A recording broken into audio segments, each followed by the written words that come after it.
இந்த tutorialல நம்ம பார்க்க போற topic Python tuples. So tuple அப்படின்னா என்ன? A tuple is an ordered sequence of any type of values and can be created as a set of comma separated values within parentheses. So tuple ஒரு sequence of values தான் ஆர்டரா தான் இருக்கும். அதே மாதிரி any type of values நம்ம collect பண்ணி எழுதிக்கலாம். But within parenthesis bracket குள்ள எழுதணும். தென் ஒவ்வொரு வேல்யூக்கு நடுவில் கமா வச்சு செப்பரேட் பண்ணியிருக்கணும். இதுதான் tuple. பட் லிஸ்ட் அப்படின்னா ஸ்கொயர் பிராக்கெட் குள்ள எழுதணும். டியூபிள் அப்படின்னா parenthesis bracket குள்ள எழுதணும். The difference between list and tuple is that tuples are immutable. பாத்தீங்கன்னா list is a mutable data structure. We can update, change or replace any element in the list. So list is mutable, but tuple is immutable. So we cannot alter any data in a tuple. ஒரு டியூபிளுக்கு syntax பார்த்தீங்கன்னா டியூபிளுக்கு ஒரு name கொடுத்துக்கணும். இது ஒரு user define variable name, then assignment operator, then parenthesis bracket குள்ள list of values comma separate பண்ணி கொடுக்கணும். So element 1, element 2, element 3 இப்படி எத்தனை எலமெண்ட் வேணாலும் கொடுத்துக்கலாம். தென் இந்த டியூபிள்ல parenthesis இல்லாம செட் ஆஃப் எலமெண்ட்ஸை காமா செப்பரேட் பண்ணி கொடுத்தாலும் அதுவும் டியூபிள் தான். parenthesis இல்லாம காமா செப்பரேட்டட் வேல்யூஸை கலெக்ட் பண்ணி எழுதுனா அதுவும் டியூபிள் தான். டியூபிளுக்கு எக்ஸாம்பிள் பார்த்தீங்கன்னா parenthesis bracket குள்ள எனி டைப் ஆஃப் வேல்யூஸ் எடுத்துக்கலாம். பார்த்தீங்கன்னா நான் இங்கே ஸ்ட்ரிங் எடுத்திருக்கிறேன் ராஜா, ஸோ சிங்கிள் கோட்ஸ்குள்ள போட்டிருக்கேன். தென் இன்டீஜர், தென் ஃப்ளோட், இந்த மாதிரி different types of values within parenthesis bracketல கமா செப்பரேட் பண்ணி ஒரு ஆர்டர்ல எழுதணும்னா அதுதான் tuple. Then tuple creation. The tuple values are enclosed within parenthesis and separated with comma. parenthesis உள்ள தான் tuple elements எழுதணும், தென் கமா செப்பரேட் பண்ணி தான் எழுதணும். The parenthesis is optional and we can create a tuple without them. parenthesis இல்லாமையும் நம்ம tuples வந்து create பண்ண முடியும். So parenthesis வந்து optional தான். So syntax பார்த்தீங்கன்னா ஒரு tuple name கொடுத்துக்கணும், then assignment operator, then parenthesis bracket. So இப்போ parenthesis வந்து நம்ம empty-ஆ கொடுத்தோம்னா அது வந்து empty tuple. So ஒரு empty tuple create பண்றதுக்கு parenthesis மட்டும் கொடுத்தா போதும், உள்ள எந்த எலமெண்ட்டும் கொடுக்க கூடாது. Then to create a tuple of mixed elements. Set of elements கொடுக்கிறதுக்கு எத்தனை எலமெண்ட் வேணாலும் காமா செப்பரேட் பண்ணி parenthesis bracket குள்ள கொடுத்துட்டு அது ஒரு tuple நேம்ல நம்ம அசைன் பண்ணிக்கலாம். Then without parenthesis sequence of values comma separate பண்ணி எழுதுனா அதுவும் tuple தான். இப்போ இந்த 3 different waysல நம்ம tuple வந்து கிரியேட் பண்ணிக்கலாம். ஸோ டியூபிள்க்கு எக்ஸாம்பிள் பார்த்தீங்கன்னா tuple 1 is equal to இதுல நான் ராஜான்னு ஒரு ஸ்ட்ரிங் எடுத்திருக்கேன், then 2017 இன்டீஜர், 9.5 வந்து float. So 3 different data types comma separate பண்ணி parenthesis bracket குள்ள எழுதியிருக்கேன். then tuple 2 is equal to இங்க பார்த்தீங்கன்னா எல்லாமே நம்பர்ஸ் தான் எடுத்திருக்கேன், அப்போ இது ஒரு நம்பர்டு tuple, parenthesis bracket குள்ள காமா செப்பரேட் பண்ணி எழுதியிருக்கேன். then tuple 3 பார்த்தீங்கன்னா without parenthesis sequence of numbers comma separate பண்ணி எழுதியிருக்கேன். ஸோ இந்த மாதிரி 3 different waysல tuples வந்து கிரியேட் பண்ணிக்கலாம். To create a tuple with only one element, we have to include a comma at the end. So ஒரே ஒரு எலமெண்ட் தான் நம்ம டியூபிள்ல கிரியேட் பண்ண போறோம் அப்படின்னா அந்த டியூப்ல parenthesis bracket போட்டு கிரியேட் பண்ணிட்டு அதுக்கு உள்ள அந்த ஒரு எலமெண்ட்டை கொடுத்துட்டு எண்ட்ல ஒரு கமா மட்டும் தனியா கொடுத்துக்கணும். Example tuple is equal to parenthesis bracket குள்ள ஒரு 1, இதுதான் எலமெண்ட், தென் ஒரு கமா. ஸோ ஒரே ஒரு எலமெண்ட் கமா கொடுத்துருக்கு அப்படின்னா அது சிங்கிள் எலமெண்ட் tuple அப்படின்னு அர்த்தம். The next tuple accessing. So indexing and slicing can be used to access the tuple elements. So list மாதிரியே தான் இங்கேயும் indexing யூஸ் பண்ணியும் tuple elements access பண்ணிக்கலாம், தென் slicing யூஸ் பண்ணியும் tuple elements access பண்ணிக்கலாம். தென் டியூபிளோட எலமெண்ட்ஸுக்கு position இருக்கும், இண்டெக்ஸ். லிஸ்ட் மாதிரியே தான் இங்கேயும் லெஃப்ட் எண்ட்ல இருந்து 0, ரைட் எண்ட்ல இருந்து -1, இதுதான் இண்டெக்ஸ். இப்போ எக்ஸாம்பிள் நான் இப்போ ஒரு எக்ஸாம்பிள் எடுத்திருக்கேன், tuple equal to Raja 2017 then 9.5.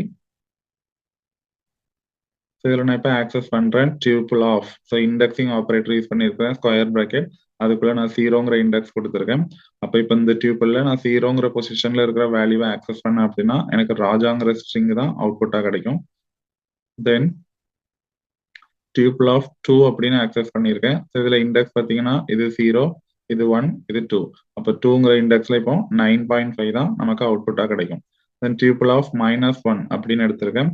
So -1ங்கிறது right எண்ட்ல இருந்து ஃபர்ஸ்ட் வேல்யூ. அப்போ 9.5 தான் நமக்கு அவுட்புட்டா கிடைக்கும். தென் பார்த்தீங்கன்னா நான் ஸ்லைசிங் ஆப்ரேட்டர் எடுத்திருக்கேன். Tuple of 0:2. அப்போ ஸ்கொயர் பிராக்கெட்குள்ள கோலன் கொடுத்து எம்எஸ்டிஎன் ஃபார்மேட்ல கொடுத்தோம்னா அதுதான் ஸ்லைசிங் ஆப்ரேட்டர். ஸோ இப்படி கொடுக்கும்போது 0ங்கிற இண்டெக்ஸ்ல இருந்து 2 அப்படின்னா 2க்கு முன்னாடி வரைக்கும், அப்போ 1 வரைக்கும் உள்ள வேல்யூஸை தான் நம்ம எடுக்கணும். ஸோ அப்போ 0வும் 1ம் எடுத்தோம் அப்படின்னா ராஜா தான் 0ல இருக்கு, 1ல 2017 இருக்கு. அப்போ ராஜா கமா 2017 இந்த ரெண்டும் இப்போ நமக்கு ஸ்லைசிங் மூலமா ஆக்சஸ் பண்ணி ஒரு சின்ன டியூபிளா கிடைக்கும். Then tuple deletion. So to delete a tuple and all the elements stored in it, use the keyword del. So del அப்படிங்கிற keyword யூஸ் பண்ணி நம்ம ஒரு டியூபிளை delete பண்ணிக்கலாம். வித் அதுல இருக்கிற எல்லா எலமெண்ட்ஸையும் சேர்த்து delete பண்ணிக்கலாம். ஸோ சின்டாக்ஸ் பார்த்தீங்கன்னா டெல்னு டைப் பண்ணிட்டு ஸ்பேஸ் விட்டு அந்த டியூபிள் நேம் கொடுக்கணும். இப்படி கொடுத்தோம்னா அந்த டியூபிள் இருக்கிற எல்லா எலமெண்ட்ஸும் delete ஆகி அந்த டியூபிளும் எரேஸ் ஆகிரும். ஸோ எக்ஸாம்பிள் நான் இப்போ டியூபிள் 1ன்னு எடுத்திருக்கேன். பரான்சிஸ்ல 1 2 3 4 5 5 எலமெண்ட்ஸ் எடுத்திருக்கேன். நான் இப்போ டியூபிள் 1 டெலிட் பண்றேன். பாத்தீங்கன்னா டெல் டியூபிள் 1 அப்படின்னு கொடுத்துருக்கேன். இப்போ டியூபிள் 1 எரேஸ் ஆயிரும், அதுல இருக்கிற 5 எலமெண்ட்ஸும் எரேஸ் ஆயிரும். தென் நான் இப்போ டியூபிள் 1 பிரிண்ட் பண்றேன். பாத்தீங்கன்னா அவுட்புட்ல எனக்கு எரர் தான் கிடைச்சிருக்கு. அப்படி ஒரு டியூபிள் வந்து இப்போ இல்ல, மெமரியில இருந்தே அது எரேஸ் ஆயிரும். ஸோ ஆஃப்டர் தட் நம்ம டியூபிள் 1 பிரிண்ட் பண்ணோம் அப்படின்னா நமக்கு எரர் தான் கிடைக்கும். Then tuple updation. ஆல்ரெடி சொன்ன tuple is immutable data structure. It cannot அல்டர் it's elements. So once ஒரு டியூபிள் கிரியேட் பண்ணிட்டோம் அப்படின்னா அதோட எலமெண்ட்ஸ் வந்து நம்ம அப்டேட் பண்ண முடியாது. பட் லிஸ்ட்ல வந்து நம்ம அப்டேட் பண்ணிக்கலாம். So list is a mutable data structure. Tuple is a immutable data structure. Example இப்போ நான் டியூபிள் 1ல 1 2 3 4 5 நம்பர்ஸ் எடுத்திருக்கேன். பட் பார்த்தீங்கன்னா நான் டியூபிள் 1ல 0ங்கிற இண்டெக்ஸ்ல இருக்கிற எலமெண்ட்டை ஆக்சஸ் பண்ணியிருக்கேன். அப்போ tuple of 0 is equal to 6 அப்படின்னு அசைன் பண்ணியிருக்கேன். அப்போ நான் இப்போ இந்த டியூபிள்ல போய் 0ங்கிற இண்டெக்ஸ்ல இருக்கிற 1 6 அப்படின்னு மாற்றணும். பட் நம்மளால டியூபிள்ல மாற்ற முடியாது. அவுட்புட் வந்து நமக்கு எரர் தான் கிடைக்கும். ஏன்னா tuple is immutable data structure. அப்போ அதோட எலமெண்ட்ஸ் வந்து நம்ம சேஞ்ச் பண்ணவோ அப்டேட் பண்ணவோ முடியாது. தென் tuple assignment. The Python has a feature that is the ability to have a tuple on the left hand side of an assignment statement. So ஒரு assignment statement இருக்குது அப்படின்னா ஒரு டியூபிள் எடுத்துட்டு போய் நம்ம ஒரு வேரியபிள்ல இல்ல செட் ஆஃப் வேரியபிள்ஸ்ல அசைன் பண்ணிக்கலாம். This allows you to assign more than one variable at a time when the left hand side is a sequence.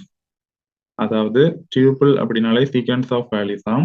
அப்படி ஒரு சீக்வன்ஸ் ஆஃப் வேல்யூஸ் ஒரு டியூபிள் எடுத்துட்டு போய் நம்ம ஒரு அசைன்மெண்ட் ஸ்டேட்மெண்ட்ல அசைன் பண்றோம் அப்படின்னா லெஃப்ட் ஹேண்ட் சைட்ல மோர் தேன் ஒன் வேரியபிள்ல நம்ம அந்த டியூபிள கொண்டு போய் அசைன் பண்ணிக்கலாம். அப்படி அசைன் பண்ணும்போது என்ன நடக்குங்கிறத இப்போ இந்த எக்ஸாம்பிள்ல பார்க்கலாம். In this example, we have to assign first, second elements of the tuple to the variables x, y in a single assignment. So ஒரே ஒரு அசைன்மெண்ட் ஸ்டேட்மெண்ட்லயே XYங்கிற ரெண்டு வேரியபிள்ல டியூபிள்ல இருக்கிற ஃபர்ஸ்ட் ரெண்டு வேல்யூஸ் எடுத்துட்டு போய் நம்ம அசைன் பண்ண போறோம். எக்ஸாம்பிள் பாத்தீங்கன்னா நான் இப்போ டியூபிள் 1ல குட் மார்னிங் ரெண்டு ஸ்ட்ரிங் எடுத்திருக்கேன். ஸோ இப்போ ரெண்டுமே நான் கோட்ஸ் யூஸ் பண்ணி தான் டிஃபைன் பண்ணணும். ஸோ நான் சிங்கிள் கோட்ஸ் யூஸ் பண்ணியிருக்கேன். ஸோ குட் ஒரு ஸ்ட்ரிங், மார்னிங் ஒரு ஸ்ட்ரிங். இப்போ இந்த டியூபிள் 1 எடுத்துட்டு போய் நான் எக்ஸ் ஒய்ங்கிற ரெண்டு வேரியபிள்ல ஒரே லைன்ல அசைன் பண்ணியிருக்கேன். அப்போ சிங்கிள் லைன் அசைன்மெண்ட் ஸ்டேட்மெண்ட்ல நான் இப்போ இந்த டியூப்ல எக்ஸ் ஒய்ங்கிற ரெண்டு வேரியபிள்ல அசைன் பண்ணியிருக்கேன். இப்போ இது எப்படி அசைன் ஆகும்னா டியூபிள்ல இருக்கிற ஃபர்ஸ்ட் வேல்யூ ஃபர்ஸ்ட் வேரியபிள் எக்ஸ்லையும் ரெண்டாவது வேல்யூ ரெண்டாவது வேரியபிள் ஒய்லையும் போய் அசைன் ஆகும். அப்போ எக்ஸ்ல இப்போ குட் இருக்கும், ஒய்ல வந்து மார்னிங் இருக்கும். ஸோ அதை நான் செக் பண்ணி பார்க்குறேன். ஸோ பைத்தான்ல அந்த வேரியபிளை நம்ம ப்ராம்ப்ட்ல கொடுத்தாலே அதில் இருக்கிற வேல்யூ வந்து டிஸ்பிளே ஆகும். நான் எக்ஸ்னு கொடுத்துருக்கேன், பார்த்தீங்கன்னா எனக்கு குட்னு டிஸ்பிளே ஆகிருக்கு. தென் ஒய்னு கொடுத்துருக்கேன், பார்த்தீங்கன்னா மார்னிங்னு டிஸ்பிளே ஆயிருக்கு. அப்போ டியூபிளுக்கு உள்ள இருந்த அந்த ரெண்டு வேல்யூஸ் எக்ஸ் ஒய்ங்கிற ரெண்டு வேரியபிள்ல ஒரு சிங்கிள் அசைன்மெண்ட் ஸ்டேட்மெண்ட் மூலமா அசைன் ஆயிருக்கு. இதுதான் டியூபிள் அசைன்மெண்ட்.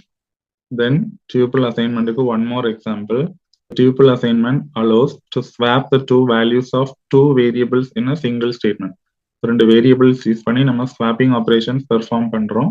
பட் அதுக்கு நம்ம யூசிங் தேர்ட் வேரியபிள் பண்ணுவோம், இல்ல வேற ஏதாவது சம் லாஜிக் யூஸ் பண்ணி தான் ஸ்வாப்பிங் பெர்ஃபார்ம் பண்ணுவோம். பட் இன் பைத்தான்ல இந்த டியூபிள் அசைன்மெண்ட் யூஸ் பண்ணி ஒரு சிங்கிள் லைன்லயே நம்ம ஸ்வாப்பிங் ஆப்ரேஷன் பெர்ஃபார்ம் பண்ண முடியும். பாத்தீங்கன்னா x y is equal to y x இந்த மாதிரி நம்ம அசைன் பண்ணிக்கலாம். So sequence of values comma separate பண்ணி பெரான்திசிஸ் இல்லாம இருந்துச்சுன்னா அது கண்டிப்பா டியூபிள் தான் பைத்தான்ல. அப்ப எக்ஸ் கமா ஒய்ங்கிற டியூபிள்ல ஒய் கமா எக்ஸ்ங்கிற டியூப்ல நான் இப்போ அசைன் பண்ணியிருக்கேன். ஸோ அப்போ இது ஒரு டியூபிள் அசைன்மெண்ட். பாத்தீங்கன்னா ஒய் எக்ஸ்லையும் எக்ஸ் ஒய்லையும் போய் அசைன் ஆகும். So both sides of this statement are tuple. So இங்க ரெண்டு பக்கமும் இருக்கிறது டியூபிள் தான். But the left side is a tuple of variables. So left சைட்ல இருக்கிறது வேரியபிள்ஸ் தான் எக்ஸும் ஒய்யும். பட் ரைட் சைட்ல இருக்கிறது பாத்தீங்கன்னா ஒரு எக்ஸ்பிரஷன். அப்போ ஒய்க்கு ஒரு எக்ஸ்பிரஷன் வேல்யூ இருக்கும், எக்ஸுக்கும் ஒரு எக்ஸ்பிரஷன் வேல்யூ இருக்கும். அந்த ரெண்டு வேல்யூவையும் ரைட் ஹேண்ட் சைட்ல இருந்து இப்போ நான் லெஃப்ட் ஹேண்ட் சைடுக்கு போய் அசைன் பண்றேன். So each value on the right hand side is assigned to its respective variable on the left hand side. அப்ப பாத்தீங்கன்னா இங்க ஃபர்ஸ்ட் இருக்கிறது y. ஸோ ரைட் சைட்ல ஃபர்ஸ்ட் இருக்கிற y, லெஃப்ட் சைட்ல ஃபர்ஸ்ட் இருக்கிற எக்ஸ்ல போய் அசைன் ஆகும். அப்போ ஒய்யோட வேல்யூ இப்போ எக்ஸ்ல இருக்கும். சிமிலர்லி எக்ஸோட வேல்யூ இப்போ ஒய்ல இருக்கும். ஸோ இந்த மாதிரி டியூபிள் அசைன்மெண்ட்ல ஒரு சிங்கிள் ஸ்டேட்மெண்ட் மூலமாவே ஸ்வாப்பிங் ஆப்ரேஷன் பெர்ஃபார்ம் பண்ணிக்கலாம். பட் இப்படி நம்ம அசைன் பண்ணும்போது number of variables on the left hand side and the number of values on the right hand side கண்டிப்பா சேமா தான் இருக்கணும். லெஃப்ட் சைட்ல எத்தனை வேரியபிள்ஸ் இருக்கோ ரைட் சைட்ல அத்தனை வேல்யூஸ் ஆர் எக்ஸ்பிரஷன்ஸ் இருக்கணும். இப்போ இந்த எக்ஸாம்பிள்ல பாத்தீங்கன்னா x comma y is equal to 1, 2, 3 இருக்கு. இப்போ லெஃப்ட் சைட்ல 2 வேரியபிள் இருக்கு, பட் ரைட் சைட்ல 3 வேல்யூஸ் இருக்கு. இப்படி கொடுத்தோம்னா எந்த வேல்யூஸுமே அசைன் ஆகாது. அவுட்புட் வந்து நமக்கு எரர் தான் கிடைக்கும். அப்போ number of variables, number of values ஒரு அசைன்மெண்ட் ஸ்டேட்மெண்டோட ரெண்டு பக்கமும் ஈக்குவலா இருந்தாதான் அசைன் ஆகும். நாட் ஈக்குவலா இருந்துச்சு அப்படின்னா அசைன் ஆகாது. ஸோ அவுட்புட் வந்து நமக்கு எரர் தான் கிடைக்கும். Then tuple as a return value. Function படிச்சிருக்கோம் பைத்தான்ல. Functions can return tuple as return value. ஒரு ஃபங்க்ஷன் வந்து இந்த ஒரு டியூபிள ரிட்டர்ன் வேல்யூவாவே ரிட்டர்ன் பண்ணிரும். ஸோ அதுக்கு பைத்தான்ல ஃபெசிலிட்டிஸ் இருக்கு. ஸோ பாத்தீங்கன்னா ஒரு ஃபங்க்ஷன் ஒரு டியூப்ல வந்து அதோட ரிட்டர்ன் ஸ்டேட்மெண்ட் மூலமா ரிட்டர்ன் பண்ணலாம். A function can only return one value, but if the value is a tuple, the effect is the same. So ஒரு ஃபங்க்ஷன் வந்து ஒரே ஒரு வேல்யூவை தான் இப்போ ரிட்டர்ன் பண்ண முடியுது அப்படின்னா அந்த ஒரு வேல்யூவையும் நம்ம டியூப்புளா ரிட்டர்ன் பண்ணிக்கலாம். ஸோ தட் சீக்வன்ஸ் ஆஃப் வேல்யூஸை ஒரே டியூப்புள்ல நம்ம ரிட்டர்ன் பண்ண முடியும். Example, if you want to divide two integers and compute the quotient and remainder. So ரெண்டு நம்பரை நான் இப்போ டிவைட் பண்ண போறேன், ரெண்டும் இன்டீஜர் நம்பர். அதுல இருந்து quotient and remainder calculate பண்ண போறேன். So it is better to compute them both at the same time. ரெண்டையுமே நம்ம ஒரே டைம்ல கம்ப்யூட் பண்ண முடியும். ஸோ அதுக்கு ஒரு பில்ட்-இன் ஃபங்க்ஷன் இருக்கு, div mode. ஸோ இது டிவிஷன், இது வந்து modulus. So div mode takes 2 arguments. அப்போ டிவைட் பண்றதுனால கண்டிப்பா 2 ஆர்குமெண்ட் எடுத்துக்கும். and returns a tuple of 2 values. So return பண்றதும் ஒரு டியூபிள் தான், அதுலயும் 2 வேல்யூஸ் இருக்கும். எக்ஸாம்பிள், நான் இப்போ டியூபிள் 1ல div mod அப்படிங்கிற ஃபங்க்ஷனை கால் பண்ணியிருக்கேன். தென் 7, 3ன்னு 2 ஆர்குமெண்ட் எடுத்திருக்கேன். அப்போ இப்போ இந்த ஃபங்க்ஷன் என்ன பண்ணுன்னா அந்த ரெண்டு நம்பருக்கும் div mod ஆப்ரேஷன் பெர்ஃபார்ம் பண்ணி அதோட ரிசல்ட்டை ஒரு டியூபிள் ஆஃப் 2 வேல்யூஸா ரிட்டர்ன் பண்ணும். ஸோ அதனால் டியூபிள் 1ங்கிற வேரியபிளை கொண்டு அசைன் பண்ணியிருக்கேன். தென் நான் டியூபிள் 1 இப்போ பிரிண்ட் பண்ணியிருக்கேன். பாத்தீங்கன்னா 2, 1 அப்படின்னு பிரிண்ட் ஆயிருக்கு. இந்த 2, 1 என்னது அப்படின்னா அந்த 7, 3 வந்து டிவிஷன் பண்ணி அதோட கோஷியன்ட் தென் மாடுலஸ் பண்ணி அதோட ரிமைண்டர், இது ரெண்டையும் ஒரு டியூப்ல நமக்கு ரிட்டர்ன் பண்ணிடும். இப்போ 7 3ஆல டிவைட் பண்ணும்போது 2 கிடைக்கும், ரிமைண்டர் வந்து 1 கிடைக்கும். அதுதான் இங்க 2, 1 அப்படின்னு அவுட்புட்ல டிஸ்பிளே ஆயிருக்கு. இப்ப பாத்தீங்கன்னா அந்த div modங்கிற ஃபங்க்ஷன்ல இருந்து கால்குலேட் ஆன வேல்யூவை ஒரு டியூபிள்ங்கிற வேரியபிள்ல கொண்டு அசைன் பண்ணியிருந்தேன். பட் இப்படி அசைன் பண்றதுக்கு பதிலா use tuple assignment to store the elements separately. இதுல இருந்து நமக்கு 2 வேல்யூ ஒரு சீக்வன்ஸ்ல டியூபிளா கிடைக்கும். அதை எடுத்துட்டு போய் நான் 2 டிஃப்ரெண்ட் வேரியபிள்ஸ்ல ஒரே லைன்ல அசைன் பண்றேன். பாத்தீங்கன்னா நான் இப்போ கோஷியன் ரிமைண்டர்னு 2 வேரியபிள் எடுத்திருக்கேன், which is equal to function கால் பண்ணியிருக்கேன். அப்ப இதுல இருந்து நமக்கு ஒரு டியூபிள் இப்போ ரிட்டர்ன் ஆகும் 2, 1. இப்போ 2 வந்து கோஷன்லையும் 1 வந்து ரிமைண்டர்லையும் போய் அசைன் ஆகும். இதுதான் டியூபிள் அசைன்மெண்ட். அப்போ நான் கோஷன்ட பிரிண்ட் பண்ணனா 2 கிடைக்கும், ரிமைண்டரை பிரிண்ட் பண்ணனா 1 கிடைக்கும். ஸோ இதுதான் tuple assignment. Then tuple as a return value. அப்போ இந்த டுட்டோரியல்ல நம்ம டியூபிள் அப்படின்னா என்ன, ஒரு டியூபிள் எப்படி கிரியேட் பண்ணணும், அதுக்கு சின்டாக்ஸ் என்ன, தென் ஒரு டியூபிள் எப்படி ஆக்சஸ் பண்ணணும், தென் டியூபிள்ல இருக்கிற எலமெண்ட்ஸ் எப்படி டெலீட் பண்ணணும், தென் டியூபிள்ல வந்து அப்டேஷன் பெர்ஃபார்ம் பண்ண முடியுமா, டியூபிள் வந்து மியூட்டபிளா இம்மியூட்டபிளா, தென் டியூபிள் அசைன்மெண்ட் அப்படின்னா என்ன, then tuple as a return value. இந்த கான்செப்ட் எல்லாத்தையும் ஒரு சின்ன எக்ஸாம்பிளோட டீட்டெயில்டா பார்த்துருக்கோம். Thank you guys.